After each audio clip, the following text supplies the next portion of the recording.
See this last night, Fever superstar Caitlyn Clark joining the NBC Sunday Night Basketball pregame show. She was a special contributor for last night's Lakers-Knicks game. You can see her here alongside Pacers legend Reggie Miller. She is back on NBC March 29th when the Knicks play the Thunder in OKC. After Caitlyn Clark's first appearance on NBC's Basketball Night in America, the internet is going crazy. She did more than simply appear and offer brief commentary. People are claiming that she may be more skilled at broadcasting than some analysts who have been in this field for decades because of the substance she presented. Her initial appearance elicited a wild response. Is Caitlyn Clark able to truly become a well-known broadcaster while continuing to play professionally? Or is this merely publicity due to her popularity? Joined by our special correspondent. Welcome to the team, Caitlyn Clark. Yes. First time Welcome. in MSG for a Knicks game, so it's pretty cool. I know, it's our first Knicks game, first time feeling the atmosphere. We got to get you to play on this court one day. We have to talk to Adam about that. Can we make it mellow? Honestly, if there's someone Even if it's a preseason game, we got to get it done. I don't think the Liberty will want to move a game over here, but we'll play anybody. It'll be fun. Yeah. How could you describe maybe the atmosphere your first time in it? Well, I think as a player, like, this is kind of when you feel the atmosphere the most, is when you're out on the court warming up. So, I mean, there's just a different type of buzz. And obviously when LeBron comes to town, it's probably really different. But, you know, Knicks fans are crazy, and I love it. I love people that are passionate about basketball, so it's pretty incredible. Thus, Caitlyn Clark joined the staff of NBC's Basketball Night in America. And social media went crazy only minutes after her segment aired. All of a sudden, people who don't usually pay attention to WNBA coverage were complimenting her on camera. She handled the topic so naturally that basketball analysts were tweeting about it. Her ability to analyze the league's current state without coming off as a business mouthpiece delighted even casual viewers. Her entrance comes at a quite intriguing time. The 2026 WNBA season will begin in fewer than 100 days, but the league and its players that a new collective bargaining agreement is now being negotiated by the association. Portland and Toronto do not yet have an expansion draft. There is no free agency. The draft is slated for April 13th, but since the CBA is still unfinished, nothing is finalized. It's a mess. And in the midst of all of this chaos, NBC brings Caitlyn on to discuss it. That's either excellent programming or putting her in a difficult situation on her first day. It turns out that she managed it flawlessly, making it outstanding. In May, you can catch the brightest stars in the game. Caitlyn Clark going toe-to-toe with the biggest women's basketball stars on the biggest stage. And guess what, guys?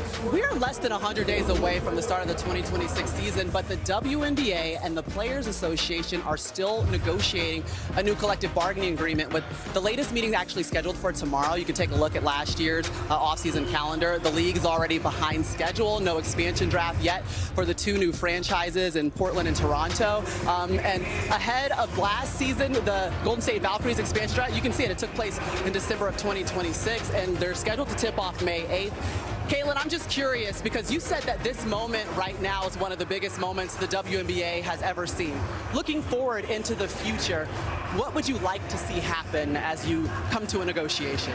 Well, honestly, I don't think it's just a big moment for the WNBA. I think all of women's sports, I think this is one of the biggest moments we've ever had. So, you know, I feel very confident that we're going to get something done, and that's because we're in this moment because of the product we put on the floor. So we need to be able to continue to do that, and I know everybody's working really hard. There's a meeting tomorrow that's super important, and I truly do believe we're going to get something done here in the next couple weeks. But like you said, I mean, there's a lot of boxes that we still need to check. We've added two new teams. I mean, there's going to be more players than ever, and then we have to get into free agency, then have a normal draft as well. So there's a lot of things left to do, but I really do feel confident that both sides are going to reach a deal here soon. Yeah. When questioned about the CBA talks, Caitlyn didn't respond with a cliched, "I'm sure it'll work out." She stated, "This is one of the biggest moments, not just for the WNBA, but for all of women's sports." She acknowledged that a very important meeting was taking place. She said she was certain a settlement would be reached within the next few weeks. She then made a list of everything that still needed to be done. More players than ever before, 2 new teams, free agency, and the standard draft. Reading from talking points is not what that is. That person is capable of effectively communicating the business aspect of basketball and genuinely understands it. The majority of active players would either falter when asked the question or submit to the league and union's diligent efforts. Caitlyn provided a thorough, well-considered response that demonstrated her understanding of the big picture. My snarky side wants to draw attention to the fact that she is acting in this way while some WNBA veterans are outside league offices brandishing inflatable rats. While some people are using props to physically protest, Caitlyn is on national television professionally talking about the league's future. There is a noticeable difference in strategy. One increases the audience and establishes credibility. You appear less serious with the other. For April 13th, but the growth of the league has been so much. I mean, can you just help us to understand the transition this league is going on right now? I mean, it's incredible, and I remember my first WNBA game when I was a young girl. I went to the Minnesota Lynx when they had their dynasty with Maya Moore, and they were playing the Seattle Storm, and now basically any arena you go to, it's sold out. We're adding 2 teams. We're up to 14 now, and then hopefully getting to 18 in the next couple years. So, you know, business is booming, and that's a really good thing, and we kind of just got to keep meeting the moment. The talent's getting better and better. You see it at the college level coming into the professional game too. So I feel very fortunate, and hopefully I have a long career ahead of me as well. Well, just know that the league is fortunate to have you, a transcendent piece of growing the game. We appreciate you just joining us on Basketball Night in America. Caitlyn became personal when the host encouraged her to assist people understand the shift the league is going through. She recalled attending her first WNBA game as a little child, where she saw Maya Moore and the Minnesota Lynx dynasty play the Seattle Storm. She then made a connection between that memory and the current. All the arenas are now sold out.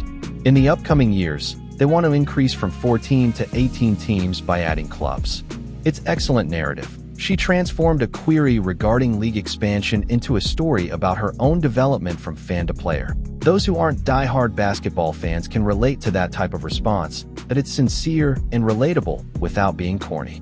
Business is booming, which is a really good thing, and we kind of just got to keep meeting the moment, she said after that. The business is flourishing. It's Caitlyn Clark's implicit admission of her personal involvement in that boom. Because, let's face it, her existence is a major factor in the success of business. Her games receive enormous ratings. Her jersey sales have skyrocketed. When the fever hits town, arenas sell out. However, she isn't claiming credit for it here.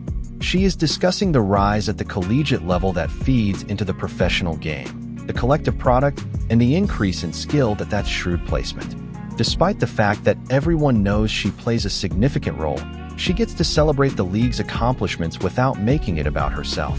The host concluded by referring to Caitlyn as a transcendent component of expanding the game, which is arguably the best way to characterize her influence. In response, she said, "I feel incredibly blessed and want to have a long career."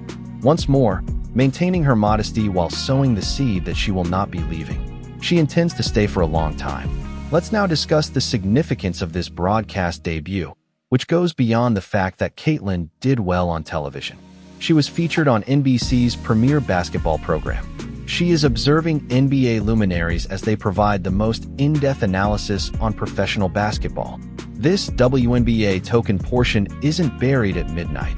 This is tremendous real estate on the top basketball program on a big network. Future opportunities are made possible by the fact that she did it flawlessly on her first attempt. NBC will want her back if she can continue to provide analysis and comments of this kind. Other networks will pay attention. It's really uncommon for her to be pursuing a career in broadcasting while still performing. The majority of athletes don't enter the media until they are retired. Caitlyn is juggling both at the same time. There are also significant business ramifications. Caitlyn's frequent appearances on NBA broadcasts will introduce WNBA content to viewers who would not otherwise be interested in women's basketball.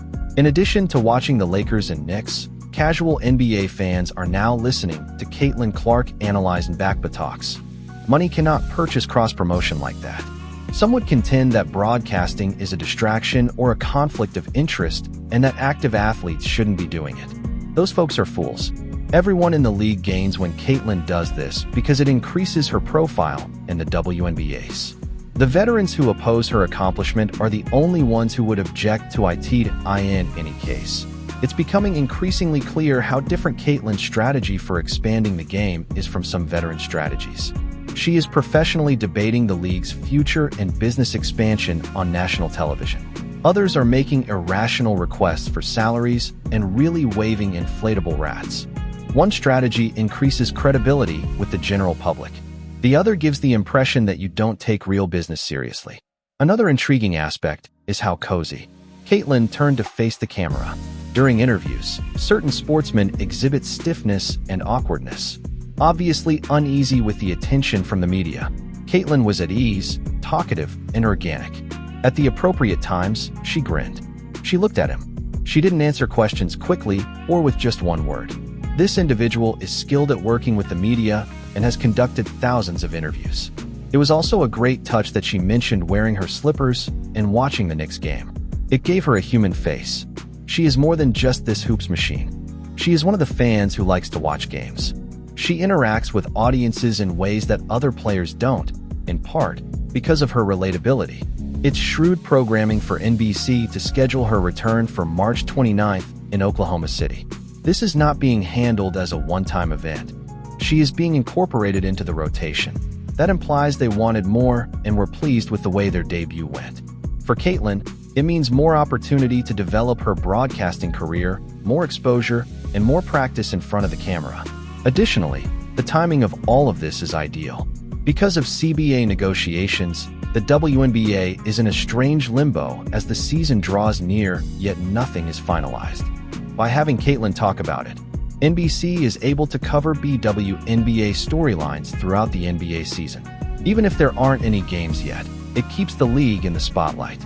The elephant in the room needs to be addressed. This NBC agreement is bringing in more money for Caitlyn than her WNBA salary does. She receives about $76,000 for the season from her Fever deal. For much less effort, this broadcasting profession most likely pays much more than that. That isn't meant as a critique of Caitlyn. That is a criticism of the WNBA's pay scale. It's ridiculous that the top star in the NBA can earn more money discussing basketball on television than he can from playing the sport professionally. And that's precisely the reason the CBA talks are so crucial. Caitlyn and other players are bringing in enormous sums of money for the league, but they are not being fairly compensated. Although the broadcasting opportunities are fantastic, players shouldn't need them in order to earn a respectable living. Caitlyn's pursuit of these extracurricular activities has drawn criticism from some veterans, who contend that she ought to concentrate entirely on basketball. However, why? Why wouldn't players make the most money possible through endorsements and media work if the league doesn't pay enough for them to live comfortably? It is really jealousy masquerading as concern to criticize Caitlyn for being astute about her profession. Something significant is also demonstrated by the broadcast premiere. Beyond basketball, Caitlyn has star power. Because she was on, people who don't pay much attention to the WNBA were watching. That is what it means to be a transcendent athlete. Regardless of what she is doing, people are drawn to her presence. Playing basketball, working as an analyst, and making podcast appearances. When Caitlyn is involved, people take notice. NBC is incorporating her into their NBA coverage since they obviously recognize this.